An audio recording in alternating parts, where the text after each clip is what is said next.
Bien-aimés, bienvenue dans la vie abondante en action. De par cette chaîne, nous aurons des temps d'évangélisation, des partages pour exhorter, pour étudier la parole de Dieu, enseigner également conformément à la source de la vie abondante, l'auteur du salut éternel, qui est notre Seigneur Jésus-Christ.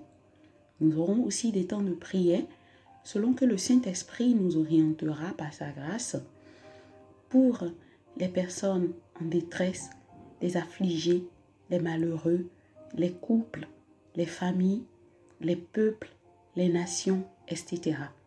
Je vous prie de bien vouloir vous disposer afin de participer pleinement à la vie abondante pour également en jouir convenablement. Bien-aimés, nous disons merci à Dieu dans sa grâce. Nous parvenons dans la suite de notre partage sur le livre d'Ézéchiel et nous sommes en forme, nous avons la santé et qui est l'essentiel. Disons simplement merci à Dieu.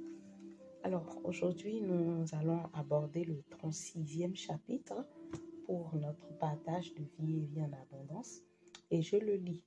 Toi, l'homme, parle maintenant de ma part au sujet des montagnes d'Israël. Demande-leur d'écouter les paroles que je leur dis. Moi, le Seigneur Dieu. Vos ennemis se sont moqués en disant, Ah, maintenant, les vieilles montagnes d'Israël sont à nous. Eh bien, toi, l'homme, parle de ma part aux Israélites. Voici ce que j'ai à leur dire. Moi, le Seigneur Dieu. De tous côtés, les gens ont voulu vous détruire et vous faire disparaître. Ils ont voulu vous prendre et vous êtes tombés au pouvoir des autres peuples.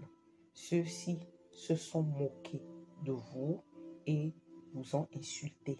Eh bien, communique-leur mon message, montagne d'Israël. Écoutez mes paroles.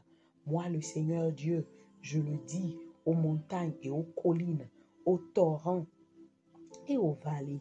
Je le dis aux tas de ruines et aux villes abandonnées, pillées et insultées par les autres peuples qui les entourent. Oui, moi le Seigneur Dieu, dans le feu de ma colère, je l'affirme.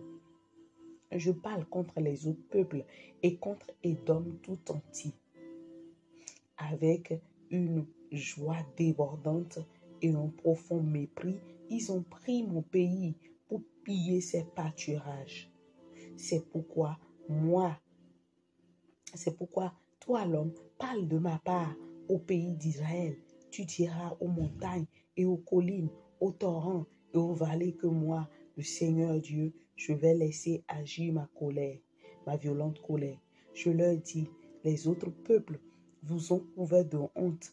Eh bien, moi, le Seigneur Dieu, je le jure, les peuples qui vous entourent seront couverts de honte à leur tour.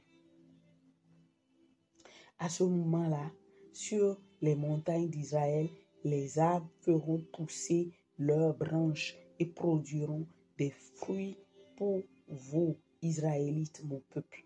En effet, vous retournerez bientôt dans votre pays. Oui, je viens vers vous, je me tourne vers vous. Vos champs seront de nouveau labourés et il y aura de nouveau des semences dans votre sol. Dans tout le pays d'Israël, je vais vous rendre nombreux. Les villes seront de nouveau habitées et ce qui a été détruit sera reconstruit. Partout, les gens et les animaux deviendront nombreux. Vous aurez des enfants, vous deviendrez nombreux. Le pays sera aussi peuplé qu'autrefois et vous aurez plus de richesses qu'avant. Alors, vous saurez que le Seigneur, c'est moi. Je vous ferai marcher partout dans le pays. Israélites, mon peuple, vous le posséderez. Il sera à vous et il ne vous privera plus jamais de vos enfants.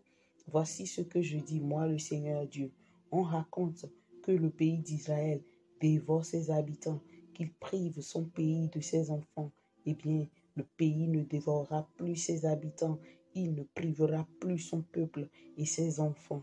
Moi, le Seigneur Dieu, je le déclare. Je ne te ferai plus entendre les insultes et les moqueries des autres peuples. En effet, votre pays ne fera plus mourir vos enfants. Voilà ce que le Seigneur Dieu déclare. Le Seigneur m'a adressé sa parole. Il m'a dit, toi l'homme, écoute.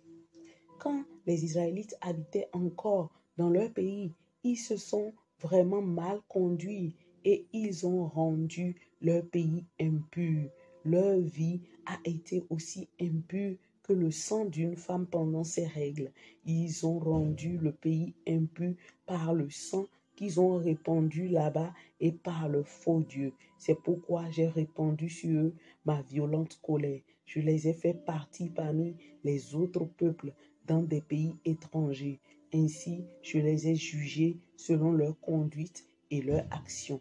Dans tous les pays où ils sont allés, les gens ont méprisé mon saint nom à cause d'eux. En effet, ils disaient, c'est le peuple du Seigneur, c'est son pays qu'ils ont quitté.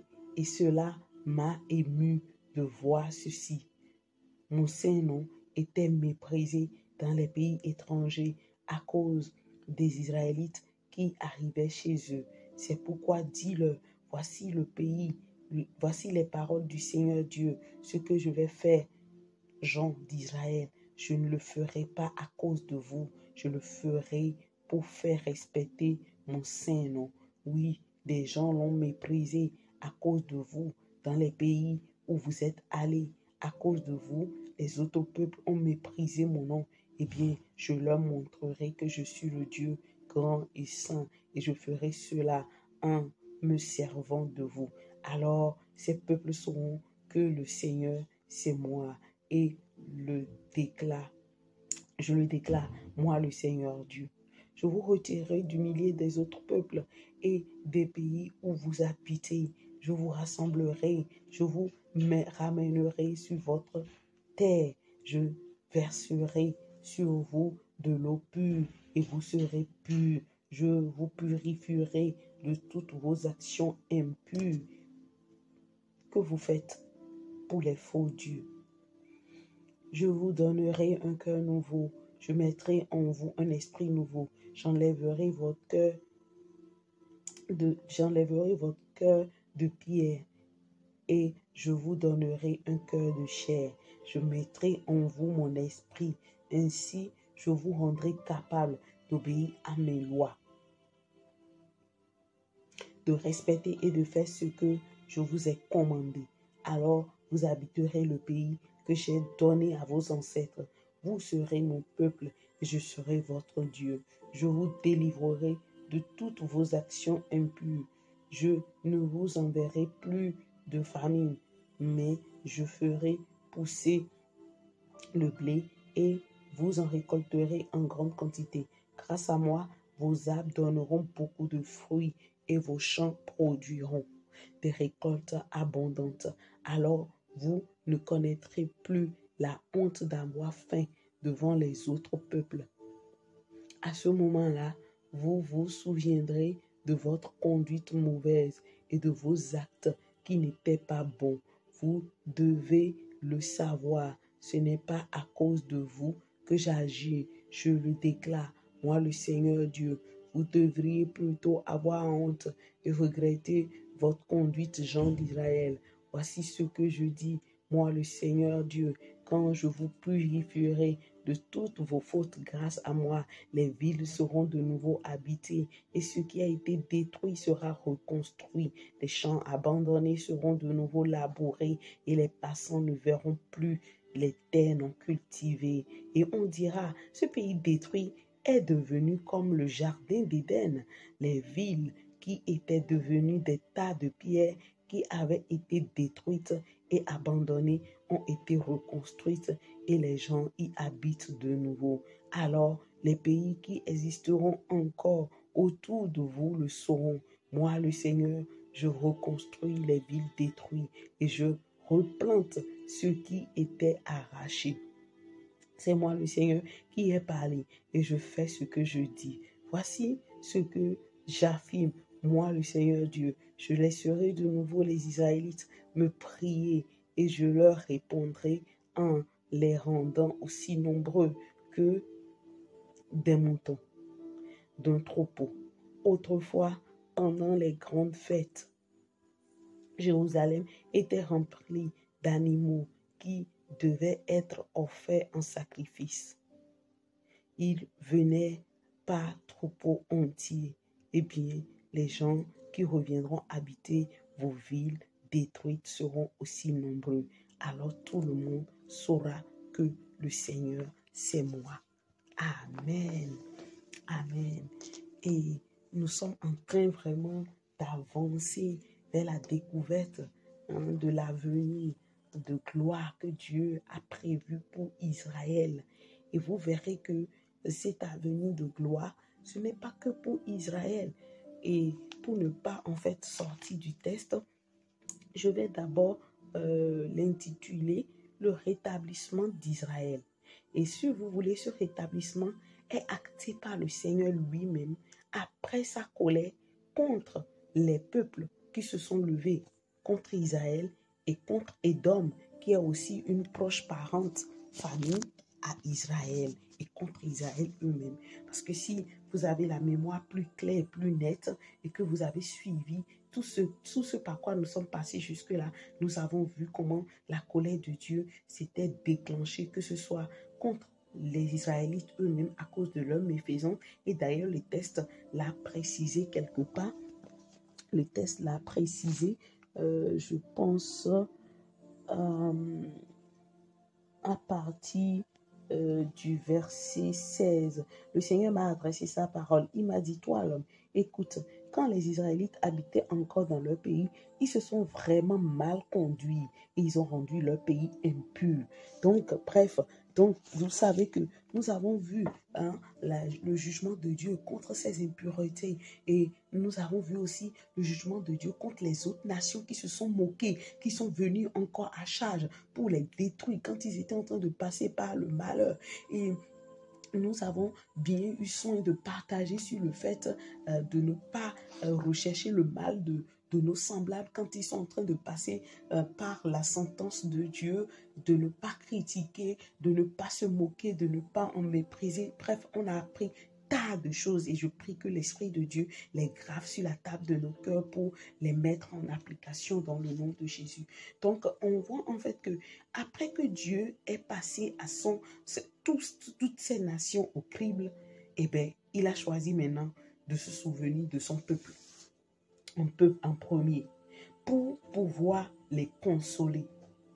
Et cette consolation est en fait à l'égard des élus et des choisis. Et que vous le voyez ou pas, ce sont les Israélites qui sont les premiers peuples, les premières nations que Dieu a choisies sur toute la terre. Quelqu'un pourra dire, mais Balbine, si on voit la référence de Jean chapitre 3 verset 7 qui dit, car Dieu il a tant aimé le monde qu'il a donné son Fils unique afin que quiconque croit en lui ne périsse point et qu'il ait la vie éternelle. Ça veut dire que oui, la bénédiction de Dieu s'est étendue aussi pour le monde entier. Tout à fait. Mais on ne va pas mélanger les choses.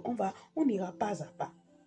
Donc, on a vu que si ce rétablissement a commencé pour les Israélites depuis 1948, quand ils sont revenus sur leur territoire, après le massacre qu'ils ont subi par Hitler et autres, voilà, et ils ont commencé par effectuer des retours. Et on sait que nous lisons dans les annales et aussi dans l'actualité comment le désert a reverdi en Israël et qu'ils ont planté plus de 200 millions d'arbres. Ils ont planté beaucoup d'arbres, en tout cas en soi. Et cela révèle en fait la concrétisation de la parole de Dieu pour ce peuple. Et quand je vois, d'accord, comment Dieu peut amener l'accomplissement de sa parole à des choisis qui sont son peuple. Excusez-moi de faire juste la parenthèse. À plus forte raison, nous qui sommes l'épouse de Christ. c'est-à-dire la femme directe du Fils de Dieu. Parce que je le dis aujourd'hui, je ne sais pas pourquoi je persiste là-dessus. Peut-être c'est parce que ces temps-ci, je suis très envahie par l'écho sur l'enlèvement. Et d'ailleurs, j'ai déjà créé une chaîne que le Seigneur m'a donné de faire. En son temps, je partagerai là-dessus tout ce que le Seigneur m'a mis à cœur. Quelqu'un dirait, mais pourquoi tu ne le partages pas sur cette même chaîne? Je fais selon l'ordre reçu. Bref, donc ce n'est pas pour nous, en fait, le moment de désespérer. Parce que si nous pouvons voir Dieu accomplit sa parole envers son peuple, comment ne le ferait-il pas envers son épouse? Il le fera, certainement. Il le fera. Il accomplira l'entièreté de toutes ses promesses. D'accord? Donc, on voit que, et si vous me permettez, désolé, c'est la première partie, voilà, que j'ai intitulée les promesses de Dieu. Et donc, on voit que ces promesses, d'accord, ont été mentionnées à partir du verset 4, à partir du verset 4 jusqu'au verset 15. Et on lit comment le Seigneur a dit qu'il va les ramener dans le pays, comment il leur a promis qu'ils vont labourer leurs champs. Et je vous ai dit comment ils ont cultivé plus de 200 millions d'arbres, d'accord, et que le désert a reverdi. Et je pense que dans les années passées, j'avais vu, j'étais dessus, j'ai mangé en fait l'avocat d'Israël, mais un avocat un peu qui sort de l'ordinaire, excusez-moi d'inventer. J'ai pris leurs tomates, j'ai pris leurs mangues, j'ai pris leurs prunes. En tout cas, franchement, les fruits de ce pays, il faut en goûter et en jouir. C'est d'une bénédiction énorme. Et je suis personnellement attirée par leurs fruits souvent quand je pars dans les magasins pour les acheter. Bref, ça, c'est vraiment l'ordre de la promesse de Dieu. Il a dit, au verset 8, dit ceci. À ce moment-là, sur les montagnes d'Israël, les arbres feront pousser leurs branches et produiront des fruits pour vous, Israélites, mon peuple. En effet, vous retournerez bientôt dans votre pays. Et donc, ces promesses ont été, mais vraies de chez vrai. Et là, je veux m'arrêter ici pour dire à quelqu'un, peut-être que tu es enfant de Dieu et Dieu t'a fait beaucoup de promesses que tu n'as pas encore vues dans l'accomplissement. Ne t'inquiète pas, Dieu n'oublie personne. Si tu ne vis pas cette promesse-là dans ce siècle, tu vas le vivre dans le millénium. Et je prie que nous ne rations point la résurrection. Si jamais la mort venait à nous prendre et que les temps durent et que la mort venait à nous prendre, nous ne rations point la résurrection pour le millénium. Parce que c'est à ce moment-là que Dieu va combler. Il va combler tout ce qui a été pillé, volé, détourné à l'égard de ses enfants. La Bible dit que celui qui mourrait à 100 ans, là, il serait considéré comme quelqu'un de maudit. Je prie que nous n'en soyons pas de ce lot au nom de Jésus.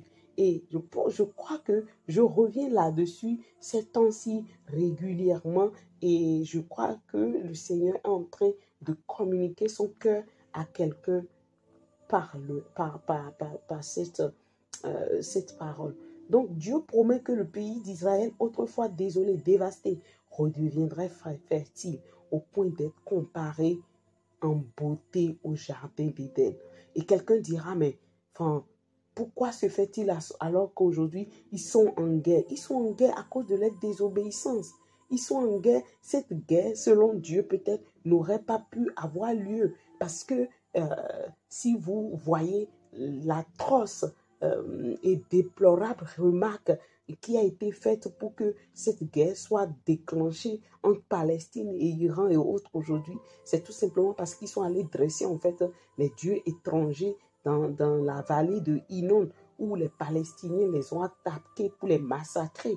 Donc ce sont eux-mêmes qui ont ouvert une porte. Et bien aimés, sachons vraiment veiller à nos portes, la porte de nos cœurs, la porte de nos vies, la porte de nos relations, la porte de nos finances, la porte de nos familles. Sachons y veiller et la porte de notre relation même avec Dieu pour qu'elle soit tout le temps protégée et préservée dans le nom de Jésus.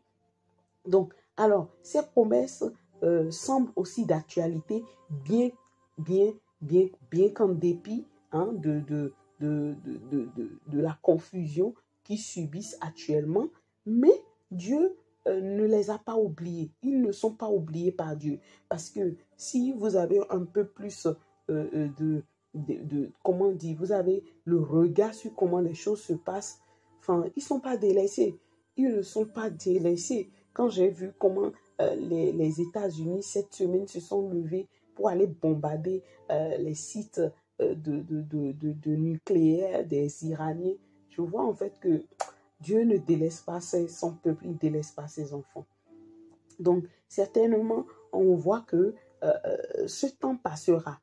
Comment ça va se passer, on ne sait pas. Est-ce que ce serait suivi de l'enlèvement et que finalement, ils vont se tourner maintenant vers Dieu parce qu'ils vont voir que, oh, les chrétiens là, qui parlaient du Messie, de ce Messie que nous n'avons pas reçu, les voilà, on ne les a plus vus, ils ont disparu. Ils sont des milliards à disparaître et on les voit aller dans l'air comme des étoiles. Ils vont se retourner vers le Seigneur. Ils se retourneront vers le Seigneur. Et c'est à ce moment maintenant que le salut sera fait, mais dans un temps très, très pénible, parce qu'il y en sera des milliers qui seront encore massacrés. Donc, on comprend que cette partie-là, vraiment, parle directement aux Israélites et ça donne aussi un aperçu pour nous qui sommes les enfants de Dieu, c'est-à-dire l'épouse de Christ. Et en deuxième partie, j'ai parlé de la gloire de Dieu au milieu de son peuple. Et cette gloire, ils l'auront en fait dans le millénium. C'est dans le millénium qu'ils le verront. Nous, on ira faire 7 ans dans le ciel de gloire après l'enlèvement. Et l'action de Dieu va se faire de manière harmonieuse pour que la bénédiction milléniale sur son peuple soit effective. Alléluia. Et je crois que ce ne serait pas que uniquement le peuple d'Israël, mais tout peuple. À ce moment, la Bible dit que quiconque invoquera le nom de l'Éternel sera sauvé. Bien aimé, quand l'enlèvement aura lieu là, quand bien même les gens ne seront pas enlevés, quand ils vont invoquer Dieu de tout leur cœur, ils seront sauvés. Donc les nations, les présidents, les rois et autres, à la tête des nations qui verront que cette réalité est devenue une vérité, eh bien, ceux qui sont sages, ceux qui ont la crainte de Dieu, conduiront leur pays à Dieu. Et c'est là où il y aura beaucoup de nations qui diront, ils prendront comme le talon des Israélites qui dit, nous irons connaître Dieu avec vous. Nous choisissons d'aller connaître Dieu avec vous. Je prie que ma patrie, le Bénin, la France, la majorité des pays francophones, de l'anglophonie, de la Méditerranée, c'est-à-dire les pays arabo-islamiques, en soient vraiment nombreux à saisir le talon des Israélites pour connaître Dieu dans le nom de Jésus-Christ. Et quelqu'un dirait, mais dans le trou qu'il y a actuellement, tu penses que de pareilles choses peuvent se passer? Dieu, il reste Dieu. J'ai discuté avec une personne très chère à moi cette semaine. Je dis, Dieu n'œuvre pas à perte. Dieu, il n'œuvre jamais à perte. Toute la terre et ses fondements, fondations lui appartiennent. Bien qu'il ait prévu que la terre passera par un feu, c'est-à-dire un nettoyage, il a aussi prévu, d'accord, son rétablissement. Donc, ma prière est que le Seigneur atteigne entièrement son objectif pour toutes les nations, pour que là où l'évangile est parti et que les gens n'ont pas reçu après l'enlèvement, qu'ils puissent vraiment invoquer l'Éternel pour être sauvés. Donc pour Israël et ces nations qui vont se tourner vers Dieu, il sera nécessaire pour eux de passer par la nouvelle naissance. Oui, ils devront reconnaître Dieu et Jésus-Christ en tant que sauveur. Dieu Jésus-Christ en tant que sauveur. Et toutes les dispensations, tous les croyants sont déjà passés par là. Et ça a toujours été effectif. Et c'est là où le sens de la lutte de Jacob et Dieu est vraiment une illustration. Et une illustration qu'il ne faut pas oublier. Parce que ce qui s'est passé avec Jacob, ce n'est pas que avec Jacob, mais c'est aussi avec tout le peuple que Dieu a donné à Abraham. Il a dit que tu seras le père de la foi. Il lui a dit, lève les yeux et regarde les étoiles. Il a dit, aussi nombreux que les étoiles là sont, et nombreuses qu'elles sont, et qu'elles sont incomptables, ainsi sera ta postérité. Il lui a aussi dit, regarde aussi le sable au bord de la mer, incontable. Ta postérité aussi sera également incontable. Donc Dieu sauvera cette postérité, bien qu'elle passera par le feu, bien qu'elle passera par des douleurs. Le Seigneur vraiment œuvre pour que l'homme sache que sans lui, Dieu, nous ne sommes absolument rien. Et en conclusion, je veux vraiment m'accentuer sur la régénération, d'accord, de l'âme. Elle est nécessaire pour tous les hommes. Elle est nécessaire pour tous les hommes. On ne le dira jamais assez. On a perdu cette régénération à partir de Adam et Ève qui ont vendu notre notoriété glorieuse au diable en guise de la nourriture. Mais le Seigneur Jésus est venu et il a récupéré pour nous. Et il nous a sauvés.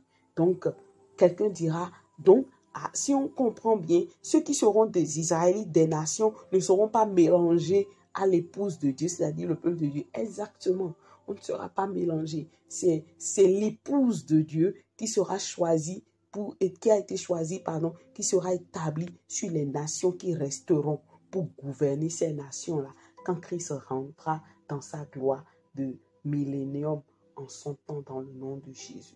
Donc, pour conclure, on va faire rapidement un bref récapitulatif en 3 phases. En première phase, Dieu qui se souvient de son peuple après ses colères. Et je veux ainsi dire à quelqu'un, peut-être que tu passes par le tranchant de Dieu, sache que ça ne demeurera pas éternel. Le Dieu est le Dieu qui frappe. Il est aussi le papa qui sait penser nos blessures. Je prie que sa main se pose sur votre vie pour penser toutes vos blessures dans le nom de Jésus.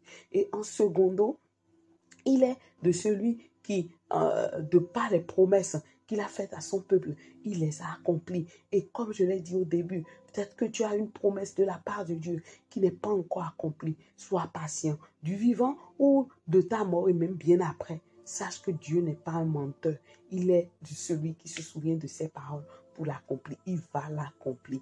Et en troisième mot, qui est le dernier point que je vais aborder, la régénération de l'âme est nécessaire pour tout cela. Nous ne pouvons prétendre à rien envers Dieu sans la régénération de notre âme. Ça s'appelle recours à Dieu. Ça s'appelle reconnaître que, nous sommes pécheurs de nature et que nous avons besoin d'une transformation surnaturelle pour notre changement et pour notre métamorphose glorieuse. Et c'est ce qui a été l'histoire de Israël ici dans le livre de Ézéchiel chapitre 36. Je vais m'arrêter là et je vais prier. Seigneur, dans le nom de Jésus-Christ, de par ces 3 points que nous avons énumérés à partir des 2 parties qui est en fait le rétablissement, qui découle du rétablissement d'Israël, où nous avons vu les promesses que tu leur as faites et nous avons vu aussi ton union avec ton peuple pour qu'il rentre dans ta gloire. Nous voyons que ton amour est un amour éternel, est l'amour qui ne faillit jamais. Père, je prie dans le nom de Jésus, aussi vrai que Israël est en train de passer par le creuset de la guerre, dans le nom de Jésus, souviens-toi du reste de tes promesses pour les accomplir, dans le nom de Jésus. Seigneur, je prie afin que prospère l'évangélisation en Israël, de par les Juifs messianiques qui sont en Israël et aussi des étrangers qui sont sur le territoire, qui partagent ta vérité dans le nom puissant de Jésus. Afflue encore à toi, Jésus. Sauve davantage, Père, dans le nom de Jésus. Brise les chaînes de l'aveuglement. Brise les chaînes de limitation dans le nom de Jésus-Christ. Seigneur, je prie pour un frère, pour une soeur qui en attend une promesse de ta part. Seigneur, nous ne sommes pas encore enlevés. Même si cette personne est morte, je veux te rappeler que tu te souviennes de tes promesses, Seigneur, pour l'accomplir, Seigneur, dans la période milléniale, dans le nom puissant de Jésus, pour ceux qui sont vivants et qui espèrent en toi, que leur espérance n'aille point dans la nullité, ni point en vain dans le nom puissant de Jésus, mais que ta parole se concrétise, Seigneur, et par-dessus tout, la transformation que tu as effectuée pour nous, Seigneur, qui sommes déjà en Jésus-Christ, que rien ni autre sur cette terre ne vienne nous la voler, que rien ni autre sur cette terre ne vienne nous la détourner. C'est vrai, nous sommes livrés, Seigneur, à à des épreuves, à des tribulations. Pour autant, papa, je veux explorer ta miséricorde, ta compassion pour nous maintenir en toi, pour nous établir en toi, afin que la chair ne redevienne point notre maître, mais que ce soit ton Esprit Saint qui soit notre maître dans le nom de Jésus. Seigneur, je prie, Seigneur, que quand la trompette sonnera pour l'enlèvement, Seigneur, que nous la rations point, que nous le rations point, mais que nous puissions aller dans ta rencontre, dans la gloire, et que ceux qui doivent être, Seigneur, se tourner vers toi, qui sont les Israélites et même dans les nations, Seigneur, que cela soit effectif, Seigneur, pour le salut dans le nom de Jésus. C'est vrai que, oui, le sang de Jésus ne les sauvera point, mais tu as dit, quiconque invoquera le nom de l'Éternel sera sauvé. Alors merci de te souvenir de ta parole pour s'accomplir pendant ces temps. Que toute la gloire te revienne, Père. Au nom de Jésus-Christ, nous avons prié. Amen. Amen. Et comme le dernier point parle en fait de la régénération, quelqu'un peut en train de dire, mais c'est quoi la régénération? Comment ça se fait? Ça se fait simplement en reconsidérant Dieu comme le Créateur et celui qui nous veut pour lui. Oui, et cela passe par la foi en son Fils Jésus-Christ. Ne mourrez pas sans Jésus-Christ. N'obtenez rien sans lui. La Bible dit que qui servirait-il à l'homme de gagner tout ce monde s'il perdrait son âme? J'aime beaucoup ce verset.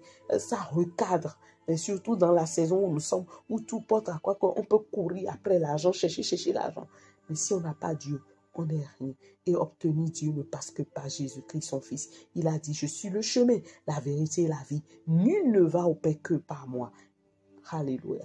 Je n'irai pas plus loin. Recevez mes salutations. Recevez tout autant les salutations de notre glorieux Seigneur Jésus. On se dit dans un autre temps de la vie en abondance. Au revoir.